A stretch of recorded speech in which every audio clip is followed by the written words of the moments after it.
네, 여보세요? 네, 안녕하세요, 세다님. 네, 어쩐 일이십니까? 아, 울트라라이트 5요? 예, 예, 예. 아, 그런 용도로요? 네네네네네. 네, 알겠습니다. 네, 일정에서 뵙겠습니다. 안녕하세요. 플라이하이브 손소원입니다. 오늘은 제가 타고 있는 기체 오존사의 울트라라이트 5 기체에 대해서 리뷰해 보겠습니다. 패러글라이딩을 하시는 분이라면 한 번쯤은 들어봤을 브랜드 오존은 세계적인 패러글라이더 브랜드로 1998년 설립된 이후로 패러글라이딩 날개뿐만 아니라 패러모터 날개, 스피드윙, 카이트보딩 카이트까지 다양한 제품군을 개발하면서 온갖 날개를 만들어내고 있습니다. 이 오존 패러글라이더는 아래 많은 비용을 쓰는 걸로 되게 유명합니다. 실제로 되게 새로운 기술들을 시장에 많이 선보이고 1년에 만들어내는 새로운 프로토타입 글라이더들이 다른 브랜드에 비해서 많습니다. 이번에도 보면 홈페이지가 업데이트되면서 새로운 많이 등장을 했는데요. 현재 오존을 대표하는 프로덕트는 아무래도 제노 시리즈겠죠. 제노 엔조들이 워낙 월등한 성능을 가지고 있기 때문에 거의 모든 대회에서 상위권을 휩쓸고 있는 것 같습니다. 이것과는 별도로 울트라라이트 5도 오존사에서 약간의 시그니처 모델 같은 캐릭터를 가지고 있습니다. 투레이어 패러글라이딩, 보통 일반적인 패러글라이딩 모델 중에서는 제일 가벼운 글라이더라는 타이틀을 한 번도 뺏긴 적이 없습니다. 현재까지도 가지고 있고요. 그래서 약간 자존심 같은 그런 모델인 거죠. 실제로 싱글레이어 그 글라이더를 만드는 에어 디자인의 모델들을 보면 2, 3kg대 거의 포디블 같은 그런 가벼운 그래도 너무 심적인 편안함이 없어서 선택을 못했습니다. 투레이어 중에서 제일 가벼운 게 뭘까 찾아보니까 오존의 이제 울트라라이트 5가 눈에 들어온 거죠. 지금 제가 타고 있는 울트라라이트 5는 23 사이즈입니다. 그 등급이고요. 플라이 레인지가 65km에서 110km입니다. 그래서 파일럿 몸무게, 웨이팅에 따라서 비행하는 캐릭터가 엄청나게 많이 달라집니다. 저는 7, 거의 90 정도 되는 웨이트에 맞춰서 타고 있는데 거기서 한 5km만 늘어나도 엄청나게 빨라지는 체감상 그런 느낌입니다. 그리고 지금 현재 제 기체 기준으로 글라이더 무게는 2kg.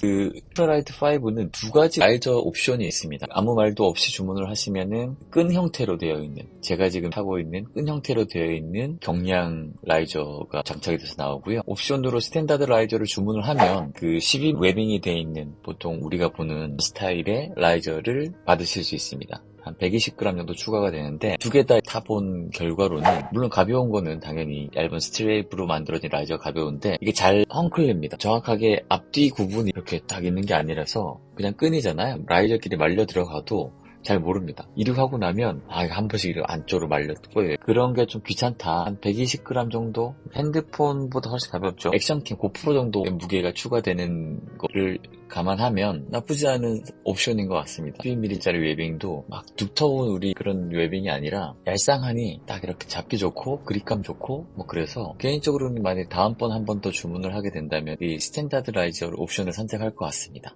이번에 이 울트라 5 제일 큰 특징은 물론 이제 무게 가벼운 거 빼고 특징은 그 이전 버전에 비해서 원래 오존사의 고유한 그 시그니처 기술인 샤크노우즈 기술을 적용을 했다는 거죠.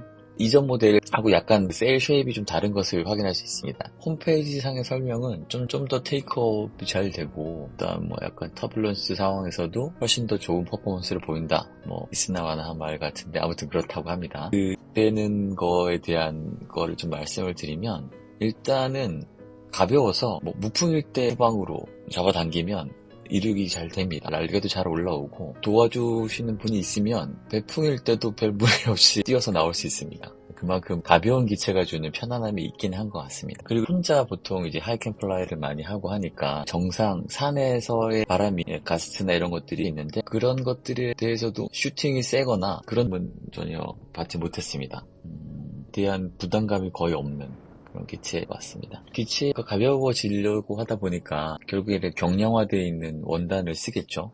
보시면 제오라이트나 경량 모델에 쓰는 아주 얇은 그런 재질을 쓰고 있습니다. 그래서 처음 이제 만져보신 분들은 너무 약하지 않을까 라는 생각을 하는데 실제 약합니다. 이걸 가지고 뭐 데일리로 비행을 하는데 쓰거나 이거는 좀 비추하고요. 제오라이트 C 쓰는 원단하고 같은데 좀 다른 점은 제오라이트 G 그 더블 사이드 코팅, 그러니까 양쪽 면이 코팅이 되어 있는 원단을 쓰고 울트라라이트 5 이 모델은 한쪽 면만 코팅이 되어 있는 원단을 씁니다. 그런데 그만큼 내구성은 좀 더 약할 수밖에 없겠죠. 그래서 얘를 가지고 뭐 매뉴버 연습을 하거나 뭐 그런 용도는 분명히 아닌 것 같습니다. 그 울트라라이트 5에 사용된 라인은 제노에 사용된 라인들과 똑같습니다. 제오라이트나 그러니까 상급 기체에 사용된 코팅이 안 돼 있는 그 원사 라인을 그대로 쓰기 때문에 잘 관리하지 않으면 쉽게 엉키기도 하고 해서 좀 관리에 좀 신경을 써야 되는 부분이 있습니다. 이 기체 내려오는 용도 말고는 없는가 보면은 않습니다. 제가 23 사이즈 타는데 리치도 잘 되고요.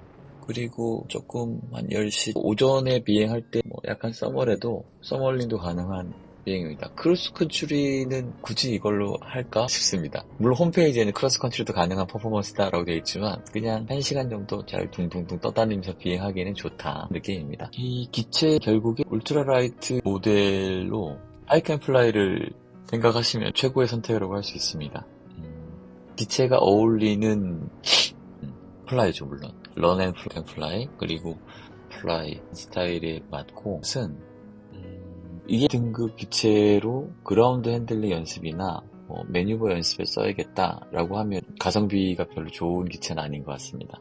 그런 용도의 기체는 거기에 맞는 좀 튼튼한, 그리고 좀 저렴한 기체를 사용하는 게 맞는 것 같습니다. 기체를 패킹을 하면 라이트한 하네스를 하면은 40리터 배낭에도 충분히 들어갑니다. 천대기로 만든 하네스 같은 경우는 30리터 백팩에도 들어가서 6kg대 다 포함해서 물, 헬멧, 비행 장비 다 포함해서 6kg 정도로 완성할 수 있으니까 만일에 근처에 아침 운동을 할 수 있는 적당한 산이 있다면 강추합니다. 좋은 헬스장 다니는 것보다 훨씬 더 좋은 느낌입니다. 제가 요즘 문경 근처에 있기 때문에 가능한 아침에 좀 일찍 일어나서 해 뜨는 시간에 맞춰서 도착해서 비행하고 내려와서 일을 나가는데요. 충분히 이미 그 값은 뽑은 것 같습니다. 올해는 좀 부지런히 하이캔플라이 연습을 좀 해서 체력을 좀 끌어올려 볼 생각입니다. 표를 보시면 그 플라이 웨이트 레인지가 아주 넓은 것을 알 수 있습니다. 13 사이즈부터 있는데 13 사이즈는 15에서 90 이렇게 되어 있지만 얘는 그냥 스피드 플라이용입니다. 사이즈가 EMB 11부터 25 사이즈가 이걸 받고 있습니다. 그래서 조금은 일반 글라이더를 선택할 때의 그 레인지에 맞춰서 선택하는 게 아니라 국내에서 타는 국내 지형의 특성상 조금 더 큰 사이즈, 저 같은 경우는 80에서 90 정도에서 웨이트가 만들어지는데 제가 선택한 기체는, 추천받은 기체는 23 사이즈, 65에서 110 레인지를 가진 기체입니다. 그게 적당한 것 같고요. 15 사이즈의 기체를 타보니까 15에서 120 정도의 레인지를 가지고 있는 25 사이즈를 타보니까 제어가 되지 않고 둥둥둥 떠밀려 다니는, 제 기술로 비행이 되는 게 아니라 그냥 기체가 가고 싶은 대로 가는 그런 느낌이었고, 가능하면 한번 테스트 플라잉 해보시고 나에게 맞는 적절한 스타일의 사이즈를 고르는 것을 권해드립니다. 실제 비행을 한 느낌을 말씀드려보면은 일단 이륙이 아주 쉽습니다. 보통 ENA 등급 기체를 가지고 교육을 받을 때 기체 자체가 무겁기 때문에 그 끌어올리는 데에 좀 힘이 필요하죠. 근데 얘는 기체가 워낙 가벼워서 그런 부담감 없이 아주 쉽게 올라옵니다. 잘 올라오기도 하고 바람의 세기가 약하더라도 인플레이트가 아주 잘 되는 편인 것 같습니다. 그리고 일단 올라오면 슈팅 되는 느낌은 별로 못 받고요. 브레이크 살짝 잡아주면 그 자리에 잘 서 있고, 아무튼 이륙이 아주 쉽다. 그래서 조금 좁은 공간의 이륙장에서도 별 부담 없이 이륙할 수 있는 장점이 있는 것 같습니다. 이륙을 하고 나면 ENA 등급답게 제가 타는 23 사이즈의 경우 저는 65에서 110의 중간 정도에서 그 플라이 웨이트를 맞추고 타는데 아주 편안합니다. 내가 원하는 대로 아주 빠른 반응성을 보이진 않지만 그래도 원하는 대로 비행이 되는 것 같습니다. 단점은 너무 안정적이다 보니까 윙오버나 그 스파이럴을 할 때 조금 더 과격한 확실한 체중 이동과 브레이킹과 이런 것들이 없으면 금방 잘 풀려버립니다. 그만큼 안정성이 좋다, 그런 느낌 이해해 주시면 될 것 같습니다. 초반에 말씀드렸지만 웨이트 레인지가 워낙 넓기 때문에 요거를 좀 경험이 많은 능숙한 파일럿이 아니라면 그 중간 부분에 맞춰서 놓고 타는 게 중요할 것 같습니다. 제가 그 다른 장비들 촬영 장비가 좀 많이 있어서 한 7km 정도까지, 그러니까 많이 보에 비해서는 km 정도를 더 달고 비행을 한 적이 있었는데 체감상 느낌은 EM 정도의 속도 감을 느낄 수 있었습니다. 별다른 걸 한 게 아닌데 기체의 비행 성격이 이렇게 확 달라지더라고요. 그래서 실제 만일에 구매를 생각하신다면은 조금 적당한 사이즈와 나한테 조금 오버되는 사이즈를 한 번씩 타보는 게 되게 중요할 것 같습니다. 일반적인 기체의 그 웨이트 레인지를 맞추고 타는 거랑은 좀 느낌이 다르다는 느낌을 받았습니다. 내용이 좋으셨다면 구독과 좋아요 부탁드립니다. 다음에 뵙겠습니다.